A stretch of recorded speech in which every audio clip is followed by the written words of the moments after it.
મહીસાગરના વીરપુર તાલુકામાં ખનીજ માફિયાઓ બન્યા બેફામ. ગેરકાયદેસર ખનન અને ઓવરલોડ ડમ્પરોના આતંક સામે તંત્ર મૌન.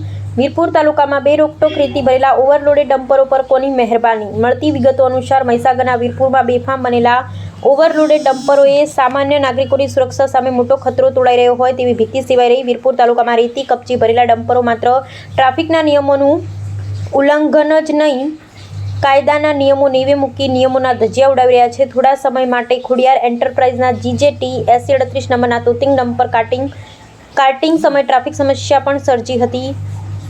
ત્યારે ઠેર ઠેર રસ્તાઓ પર રેતીના વેપારીઓ ડમ્પરો હાટડીઓ ખોલી બેઠા છે અને ત્યારે રેતીના ઓવરલોડ ડમ્પર અકસ્માતને આમંત્રણ નોતરે છે. ઓવરલોડેડ ખનીજ ડમ્પરો બેફામ પરિવહન કરતા હોય ત્યારે મોટી દુર્ઘટના સર્જાય. નિર્દોષ લોકોના મોતને આમંત્રણ આપે તો નવાઈ નહીં.